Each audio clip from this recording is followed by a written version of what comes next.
Throughout the centuries, human ingenuity has found ways not only to create beauty, but also to methodically inflict suffering. This is not a tale of cruelty for cruelty's sake. This is a dark journey into the history of law, power, and technology, where pain was a technology. Attention! This video is created for educational purposes and contains descriptions of historical practices that some may find disturbing. We will not sensationalize details but will focus on the historical context and engineering behind these devices. Our goal is to understand, not to shock. The rack was an engineering solution to the court's need for undeniable confessions. This mechanism, consisting of rollers and ropes, systematically stretched the suspect's joints. Its effectiveness lay in the controlled application of force, often breaking the will without always breaking bones. Contrary to popular myth, the Iron Maiden was likely created later as a curiosity. Its design, a sarcophagus with internal spikes, was more a symbol of terror than a frequently used tool.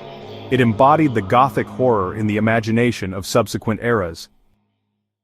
The Judas cradle is an example of psychological and physiological pressure. The pointed seat was slowly raised under the victim's weight. The device was not designed for quick death, but for prolonged pressure and agonizing discomfort, disrupting sleep and willpower. This metal instrument, shaped like a pear, inserted into body cavities and opened with a screw, was possibly used to punish blasphemers and liars. Its design demonstrates precise metalworking aimed at causing maximum internal damage with minimal movement. One of the most infamous examples of ancient cruelty. According to legends, the victim was locked inside a hollow bronze bull statue, which was then heated over a fire. The device's acoustic design transformed screams into sounds resembling a bull's roar, turning execution into a theatrical spectacle. The wheel was a public spectacle of supreme power. After breaking bones with a heavy wheel, the victim's body was woven into the spokes and displayed for all to see. This was not just an act of execution, but a prolonged agony in public view, serving as a stern warning. The simplicity and efficiency of this device are frightening. A metal cap slowly crushing the skull via a screw was designed to coerce confessions. The slow, inevitable, and visible pressure made it a powerful tool of psychological impact even before physical force was applied. This torture weaponized the fear of animals. A cage with a rat was pressed against the victim's body and heated. The animal's only escape route was to gnaw through the human flesh. This is an example of using basic biological instincts as a weapon. The Inquisition chair, studded with hundreds of spikes, was designed for prolonged effect.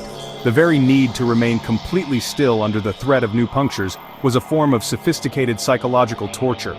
Often, it was simply shown to the interrogated to break their resistance. Completing our list is the thumb screw. Its effectiveness lay in its portability, simplicity, and monstrous efficacy. It was the investigator's pocket tool. The slow crushing of fingers had a disproportionately strong effect, often leading to quick confessions, making it one of the most common instruments. What unites all these devices? It is not blind rage but cold, calculated engineering. They were part of a judicial system where pain was considered a technology for establishing truth, maintaining power and control.